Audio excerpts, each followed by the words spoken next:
Olá a todos, eu me chamo Murilo e hoje nós vamos apresentar a parte 2, né, o nosso projeto 2 do Mapa Verso para Todos. O grupo é composto por mim, pelo Gabriel, pela Micaela e pela Estela, e o trabalho 2 consiste em fazer a análise dos dados acerca da produção de soja no Brasil e aqui para o nosso trabalho em especial do estado do Mato Grosso. Foi dado um notebook como base pelo professor para que a gente possa fazer a interpretação de dados da produção de soja, considerando fluxos logísticos, fluxos de rede e também a demanda.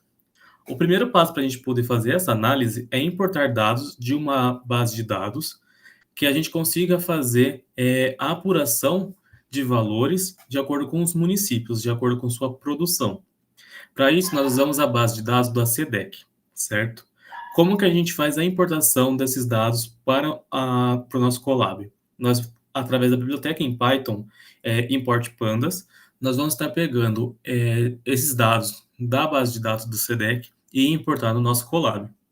Utilizaremos também um código Fino, acredito que seja assim que se pronuncia, que ele vai executar os valores retirando os valores nulos. Então, tudo que for igual a zero, ele vai filtrar retirando esses valores, deixando apenas os valores que serão relevantes para a nossa análise. Além disso, nós vamos fazer um armazenamento de todos os dados levantados para que a gente consiga, em conjunto com os dados já referenciados, esboçar variáveis e fazer novas mensurações. O que são esses dados georreferenciados? Os dados georreferenciados são dados importados a partir da base de dados API do IBGE, que irá traçar para a gente pontos e linhas formando o mapa do Brasil. Em especial aqui para a gente, nós vamos usar o mapa do estado do Mato Grosso.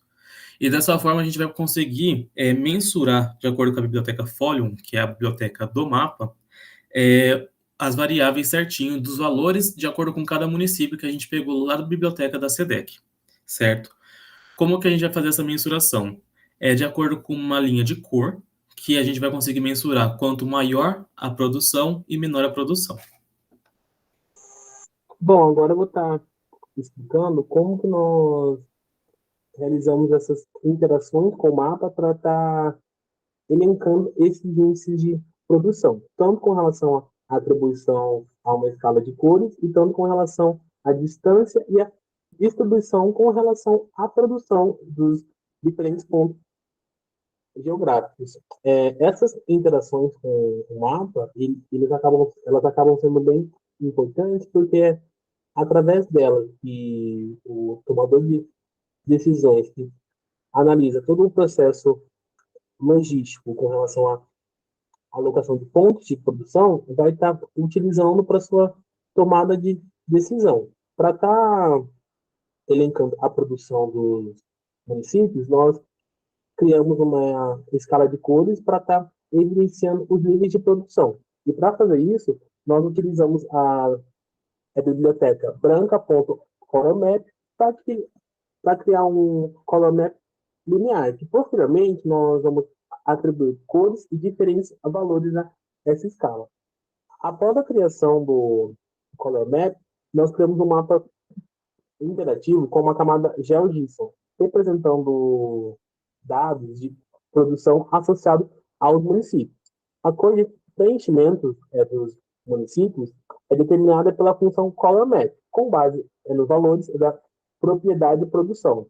O mapa, além de fazer a associação de cores, ele também possibilita o usuário a controlar as camadas, para que ele possa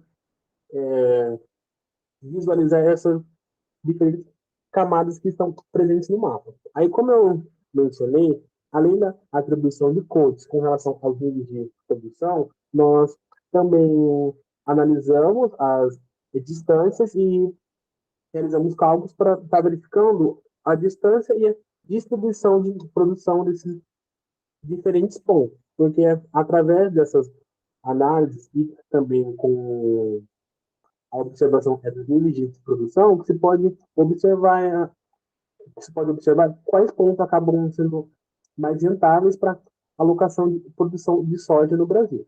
Aí, para estar realizando essa análise da distância e das distribuições, nós importamos dados dos portos e calculamos as distâncias reversing entre pontos geográficos de origem e destino. E para estar realizando essas operações, nós usamos duas bibliotecas, né, que é a Reversine e a Pandas, para manipulação de dados geográficos, o que possibilitou a fazer toda essa interação com os dados que foram previamente extraídos. Os resultados dessas manipulações, elas são armazenadas em uma matriz D e impressas no console. E para estar realizando isso de forma mais dinâmica, nós utilizamos o código para realizar as operações matemáticas e gerar números aleatórios, o que possibilita distribuir uma quantidade total de produção em diferentes pontos, o que vai estar possibilitando observar quais pontos estão produzindo menos, ou quais pontos estão sobrecarregados, para, com isso, possa assim, aperfeiçoar a produção de uma forma mais eficaz possível. Aí, após esses procedimentos, nós conseguimos estar construindo um mapa interativo. E para estar tendo essas interações que eu mencionei, tanto com relação a identificar os pontos de produção e com relação às cores também, nós utilizamos funções importadas da biblioteca fólica, e que são algumas, que é a Draw Nodes, que possibilita identificar os nós e os vértices que estão presentes no mapa, e a Draw Branches, que possibilita criar a delimitação do mapa, né, que com isso nós podemos verificar os pontos que nós vamos estar observando através da ligação entre pontos. Além disso, nós temos também as configurações de mapa, que ele vai nos poder observar o zoom inicial do mapa e o zoom aplicado, além dos de agrupamentos de diferentes tipos de elementos do mapa, e também a adição de recursos, como os controles de camadas. Então, a gente tem as camadas em cores, que são as variáveis de produção, as variáveis também do mapa em si, então todo o conglomerado do mapa e as suas linhas de distribuição.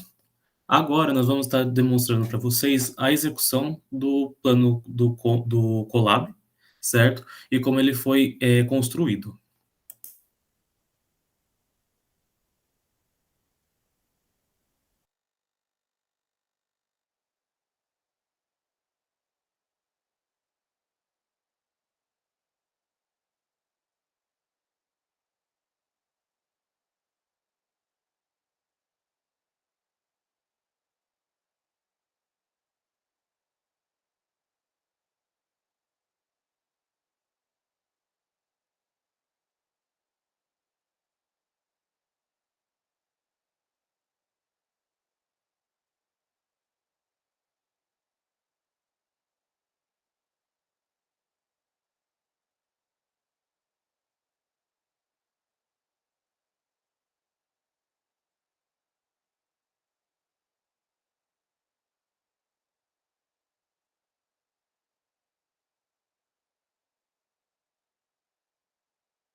Por fim, esse foi o mapa que foi esboçado, de acordo com os dados levantados. E aqui a gente consegue ver bem amplo a forma de distribuição da produção de acordo com os portos e como que cada cor de cada município demonstra seu nível de produção e desenvolvimento de produção. Bom, este foi o nosso projeto 2, referente à produção de soja. Agradecemos pela atenção.